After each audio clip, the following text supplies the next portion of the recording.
di kelurahan. Setiap ganti lurah, dokumen tanah, register tanah, buku register tanah itu tidak diserahkan kembali kepada lurah yang baru, tapi dibawa pulang kadang-kadang dengan capnya, dengan bukunya, lalu bisa melanjutkannya di rumah walaupun sudah pensiun. Nah, ini masalahnya. Begitu, Pak. Ada juga beberapa pihak dijanjikan dan ada juga yang dikasih oleh tersangka untuk mendukung ya apa yang tersangka lakukan ini, supaya seakan-akan bahwa apa yang mereka lakukan adalah legal. Kepolisian daerah Kalimantan Tengah menangkap Madi, terduga mafia tanah di wilayah seputaran Jalan Badak dan Jalan Hiu Putih, Kota Palangkaraya.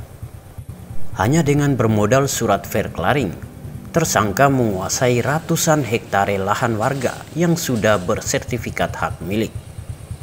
Di balik itu, fakta baru diungkapkan Ketua Satgas Anti Mafia Tanah Kalteng Watch, Men Gumpul Muhammad. Dan saya jujur, di Badak dan Hiu Putih itu yang namanya peklaring palsu beredar di situ itu ada 10. Dari 10 ini baru 1 ini yang terungkap. Beberapa waktu lalu, Kalteng Pos berkesempatan berbincang-bincang dengannya. Men Gumpul menyebut ada 10 verklaring diduga palsu yang dijadikan pegangan pelaku untuk menguasai tanah di wilayah Jalan Badak dan Jalan Hiu Putih. Semua foto perklaring yang 10 itu ada semua sama saya semua. Ini perklaringnya, Pak ya? Nah, ya. Ini contohnya, Pak ya? Diduga dokumen yang dimiliki para mafia tanah itu merupakan surat verklaring palsu. Kertas verklaring adalah produk buatan pemerintah Belanda. Ciri utama di dalam kertas tersebut yakni terdapat logo 2 ekor singa yang saling berhadapan. Surat verklaring mulai banyak muncul di atas tahun 2001 setelah kerusuhan etnis di wilayah Kalteng. 2001. Sebelumnya tidak ada ya, Pak? Sebelumnya tidak pernah. Dan jujur saja, kalau yang namanya perklaring tanah adat, kalau ini benar ya, kalau ini benar, tanahnya itu ukurannya terbatas. Berapa, Pak? Paling besar 2 hektar. Kemudian letaknya itu di pinggir sungai, di pinggir anak sungai, atau di handel-handel. Tidak ada yang di tengah hutan. Seperti Hiu Putih, Badak itu kan di tengah hutan itu. Tidak ada itu. Kenapa? Karena perklaring itu produk pemerintahan Belanda dan transportasi pada saat itu hanya menggunakan air. Kecuali punya mereka yang ada di wilayah Badak itu, kebetulan mereka menggarapnya dulu barangkali pakai helikopter. Siap. Kebanyakan tanah yang diklaim berdasarkan surat verklaring tersebut dahulunya merupakan wilayah garapan perusahaan HPH PT Kayon. Dengan ditangkapnya tersangka Madi, Men Gumpul mendesak pihak kepolisian untuk meneliti keaslian surat-surat verklaring lainnya. Pria bergelar insinyur itu berpesan warga yang ingin membeli tanah di Palangkaraya agar berhati-hati dan teliti sebelum bertransaksi. Kalau ingin membeli tanah ya, itu harap berhati-hati. Lihat dulu legalitasnya, lihat dulu warkahnya. Benar enggak? Apa yang menjadi dasarnya? Misalnya kan surat garap, misalnya SKT, SPT, SPPT, SP, SHM, SK Wali Kota, dan seterusnya. Ya. Kalau perklaring, udah jangan dibeli saja.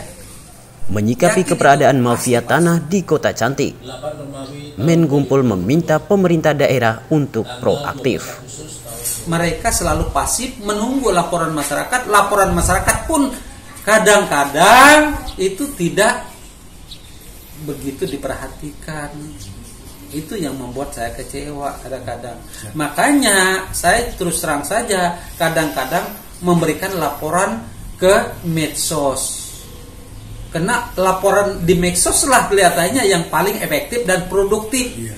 Nah, Banyak kepedulian jadi. iya, orang-orang di medsos yang punya kepedulian. Coba bayangkan, contohnya saja kasus yang saya laporkan, badak hiu putih ini, perkelarin palsu ini, itu sejak bulan Februari 2021. Itu pun karena ada tekanan publik gitu kan. Karena saya laporkan terus ke media sosial. Data-data administrasi terkait arsip pertanahan sudah seharusnya ditertibkan, termasuk oknum aparat pemerintah yang ikut bermain. Seharusnya pemerintah ini punya itu semua sebenarnya. Di RT ini misalnya, Ya. di kelurahan ini sekian sudah terbit sertifikatnya, sekian masih SKT-nya, sekian masih SPT-nya, sekian masih SPPT, sekian masih SK Wali Kota, sekian masih menggunakan keterangan surat garap. Seharusnya ada pemetaan di kelurahan, di kecamatan, termasuk juga di BPN. Kenapa? Karena mereka tidak punya pemetaan, akibatnya mereka bisa menerbitkan tumpang tindih. SKT dengan SKT, SPT dengan SPT, SPPT dengan SPPT, atau dengan SP, atau dengan surat-surat lain, termasuk dengan SHM sama SHM. Itu Bapak lihat tidak adanya data itu apa memang tidak peduli atau memang tidak sanggup atau seperti apa? Bukan sebenarnya tidak peduli, tidak sanggup. Ada persoalan tersendiri saya melihat di kelurahan. Setiap ganti lurah, dokumen tanah, register tanah, buku register tanah itu tidak diserahkan kembali kepada lurah yang baru, tapi dibawa pulang kadang-kadang dengan capnya, dengan bukunya, lalu bisa melanjutkannya di rumah walaupun sudah pensiun.